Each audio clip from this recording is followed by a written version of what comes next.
नमो भगवते वासुदेवाय।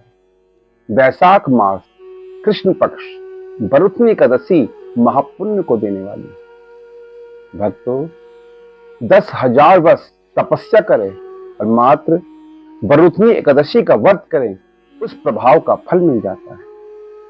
अगर हम गंगा का स्नान करें, बरुथनी एकादशी का फल उसी प्रकार मिल जाता है। कुरुक्षेत्र के अंदर सूर्य ग्रहण में हम स्वर्ण दान करें, मात्र बरुथनी एकादशी का व्रत करने के प्रभाव से उसका फल मिल जाता है। हम कन्यादान करें, उसके प्रभाव से एकादशी के उसका फल की प्राप्ति हो जाती है। अगर हम 10,000 गौदान करें, मात्र बरुथनी एकादशी का व्रत करें, उस 10,000 गौओं का फल प्राप्त हो जाता है। इसलिए भक्तों, ये महापुण्य को देने वाली बरुथनी एकादशी है। इसकी कथा कहते हैं, एक समय राजा मंधाता नर्मदा नदी के तट पर भगवान श्री नारायण को प्रसन्न करने के लिए घोर तपस्या कर रहे थे। उसी समय एक भालू आया। भालू ने देखा कि कोई राजा तपस्या कर रहा है, अतः भालू उस राजा के पांव को जाके चबाने लगा।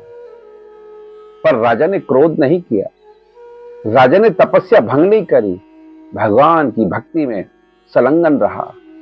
अंत में भालू राजा को पकड़कर खींचकर घने जंगल में ले गया। अंत में राजा ने भगवान श्री नारायण से प्रार्थना करी, पुकार लगाई, हे गोविंद, हे नारायण, हे केशव, हे दीन बंधु, भगवान मेरी रक्षा करो, रक्षा करो भगवान, रक्षा करो।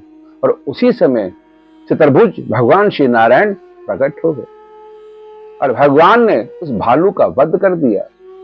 राजा बड़ा प्रसन्न हो गया। राजा ने भगवान के दर्शन किए। तब भगवान ने कहा, राजन, ये आपके पूर्व जन्म के पाप थे, इस कारण भालू ने आपके पांव को खाया। अब तुम चिंता ना करो, तुम मथुरा में जाकर वैशाख मास की कृष्ण पक्ष बरुथनी एकादशी का व्रत कीजिए और भगवान श्री वामन का पूजन कीजिए। आपके संपूर्ण अंग उत्पन्न हो जाएंगे, आप सर्व सुंदर हो जाएंगे, सर्व शक्तिशाली हो जाएंगे और अंत में धाम वैकुंठ को आ जाएंगे। भगवान ऐसे अंतर्ध्यान हो गए।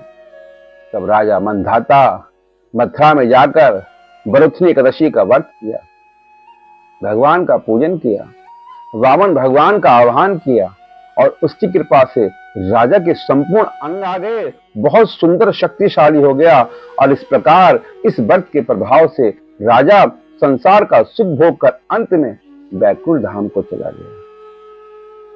इसलिए भक्तों, ये महा एकादशी महापुण्य को देने वाली है, स्वर्ग और मोक्ष को देने वाली है। ये एकादशी भगवान श्री नारायण प्रसन्न होकर मनुष्य को जन्म जन्मांतर के पाप समूह को नष्ट कर देते हैं। इसलिए सभी को इस एकादशी का व्रत करना चाहिए। बोल श्री लक्ष्मीनारायण भगवान की